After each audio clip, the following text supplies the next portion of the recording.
So I was sleeping and I heard my name 2 times. And when I opened my eyes, I got terrified and I jumped off my bed. When I jumped off the bed, I could see the floor and I'm hovering above the floor like inches. And I'm looking from the corner of my eye because I can't move my body. And I see just the room is lit.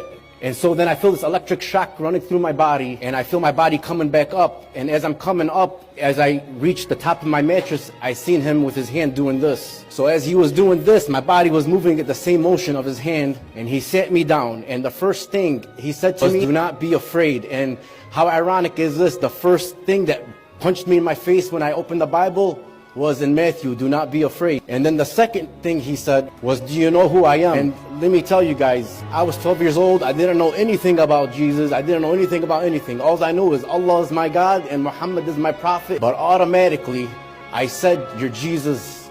And I felt him smile. And we were talking not like how I'm talking with the voice. It was through our minds, telepathy. So when he told me, do not be afraid, and do you know who I am? And I said, Jesus, and I seen a smile. He was talking to me, and I couldn't believe it. So I'm like, there's no way this can't be real. And at the same time I said that, he says to me, this is real. And I look, and I'm looking through him, and I could see through him, and I see my brother's body breathing and moving as he's sleeping.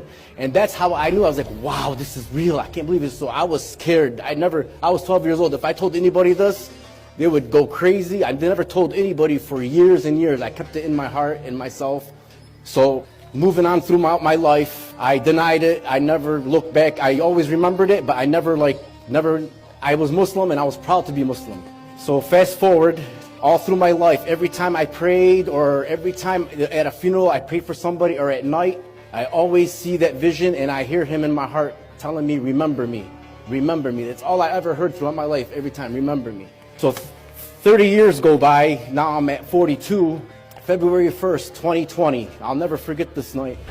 I said my Fatiha before I went to bed, asked Allah to please guide me, be with me, keep me safe like I always do every day. And literally let me feel what death was, because I'm 44 years old. I had so many dreams in my life.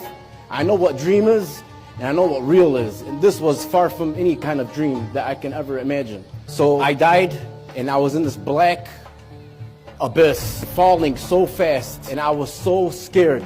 And the first thing I said was the Shahada. I was screaming, and I can't scream it like I did in my dream because the cops will be here. But I screamed, Ashhadu an la ilaha illallah, Ashhadu anna Muhammad Rasulullah, Allahu Akbar, Allahu Akbar, Allahu Akbar. I said it like 8 times, screaming. And my soul told me, you're wrong, it's not true. You are going to hell for eternity. And let me tell you something, guys. I cannot even explain it in words. The feeling of what hopelessness is doesn't compare to the hopelessness you feel in this world. You feel it 1,000,000 times worse. Man, I got chills, I'm sorry. I never did this before, so bear with me. So as I'm falling so fast down, it's pitch black. All I see is this white light flying around me in circles fast. And I'm falling. I knew it was my guardian angel. And this guardian angel's voice was the only way I could explain it to you in life is it's the most scariest and the most beautiful voice in one. That's the only way I could explain this angel's voice. And it was coming from this ear to this ear, back and forth. Amir, Amir, you have to listen to me, please, please. And this angel was so desperate for me. He was like, please, you have to listen to me. You have to tell him he can still hear you. Tell Jesus to save you before your soul leaves your body. You have to tell him this before your soul leaves your body. Hurry, hurry, do it now, do it, do it. And I'm like, while I'm falling, I'm like, there's no way, how can this be? How can this be? How? You know, I'm even still denying him even in that moment. And I'm looking down and I see another, like a portal, a pit. And right before I went in that pit, I said, Jesus, please come into my heart and save me. And a big boom and a flashlight, my soul came right into my body. It felt like a truck hit me. And my body came out of my bed. And I'm like, oh, I'm sweating everywhere. I'm like, oh my God, like, you're not gonna believe what happened. You're not gonna believe what happened. This was like 3 in the morning.